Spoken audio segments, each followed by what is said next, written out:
Welcome to week 2 of Travel the World through Disney. We are starting with Expedition Everest at Disney World's Animal Kingdom Park. This steel coaster ride is themed around a Yeti that is protecting the Forbidden Mountain next to Mount Everest.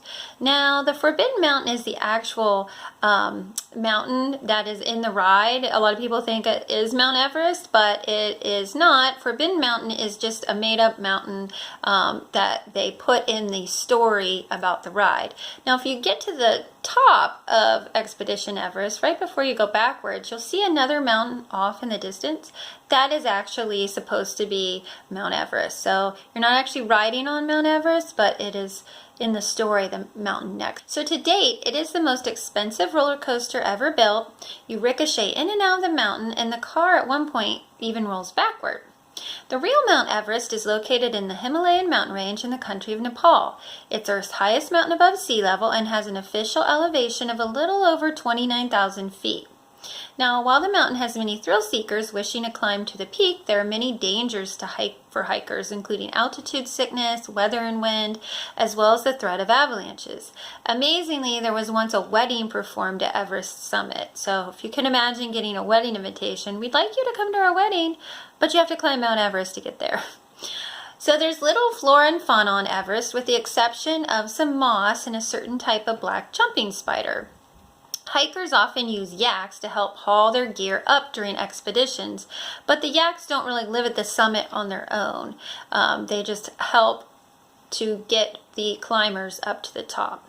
Now, the temperature at the top generally does not get above freezing, and with sustained winds of about 200 miles per hour, the wind chill can be downright teeth-chattering. Staying in the Animal Kingdom, we'll turn our attention to the Maharaja Jungle Trek. This attraction is a self-guided walking tour of a Southeast Asian jungle that includes waterfalls, footbridges, and an ancient Asian palace. The animals you might encounter include Asian tigers, gibbons, a Komodo dragon, water buffalo, flying foxes, and over 50 species of birds that live inside a beautiful aviary built there. Now, while the name Maharaja Jungle Trek comes from the minds of Disney Imagineer storytellers, what are Southeast Asian jungles really like? Many of the countries considered in the Southeast Asian region include Malaysia, Thailand, Myanmar, Indonesia, Laos, Cambodia, Vietnam, Singapore, Brunei, and the Philippines. So this area hosts one of the oldest consistent rainforest jungles on Earth, with a lot of hot, humid air and wild winds and rain that happen during the monsoon seasons. Now, besides being an area that's teeming with wildlife, there are also thousands of species of trees, vines, shrubs, flowering plants, and grasses. Just what you would suspect in a jungle area. Now, moving on to China, it's one of the highlighted countries among the Epcot World Showcase. The Reflections of China movie is a featured attraction in this World Pavilion.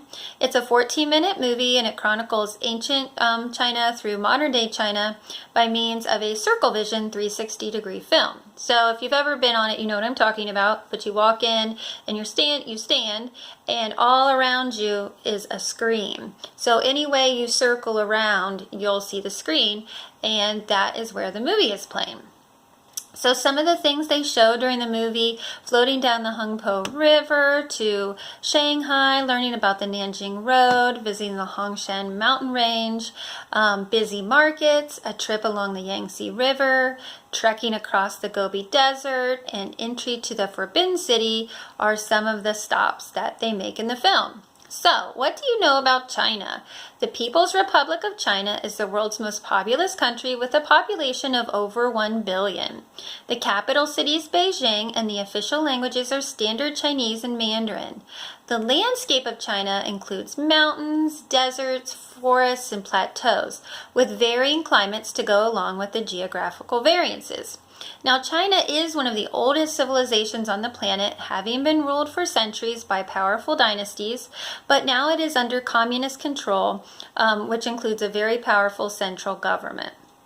The arts have a long history in China, and the Chinese were some of the first to use silk, jade, bronze, wood, and paper to create art. The writing form of calligraphy was also first introduced in China. Now, one of the most visual representation of China that you think of when you think of China remains the giant panda. And the giant pandas live in the misty mountains of southwest China. They like to feed on bamboo. While they're not that close to extinction, they are an endangered species. So it's something that we really want to keep an eye on over the next several decades, the giant panda population. Now, Pirates of the Caribbean is our next attraction. This ride is found in several Disney parks, including Disney World's Magic Kingdom, Disneyland, Disneyland Paris, Tokyo Disneyland. Shanghai Disney also has a Pirates ride, but it's a lot different than the other parks. So the theme within the other parks, the theme is mainly the same. There might be some slight variations on the ride, but it is a dark ride, meaning it's inside and it's relatively dark while you're riding it. It tells the story of a band of pirates and their travels and exploits. So riders plummet down a waterfall into an underground grotto, Dead Man's Cove. They sail through a fierce battle between a pirate ship and a Caribbean fortress, and float through scenes of a town that has been overtaken by rowdy pirates. So the Pirates of the Caribbean movie series is now interwoven into many of the ride versions, and you'll see Jack Sparrow lurking about. So if you know the theme song, yo ho, the pirate's life for me. So what is the actual era of Caribbean piracy? Well, it began in the 1500s and lasted until about the mid-1800s. Many pirates were actually former Navy sailors who were experienced in naval warfare, and that made them particularly astute at sailing and plundering the seas. The Spanish, English, and French had established colonial ports on the Caribbean islands. Nassau in the Bahamas, Port Royal in Jamaica, Tortuga in Haiti were well-known pirate seaports. And one of the most famous pirates and well-known pirates was Blackbeard. He was particularly savage and brutal and had a reputation for taking no mercy on his prisoners captured from these Caribbean seaports. So let's head back to Epcot Center to learn about Italy, one of the featured countries in the World Showcase.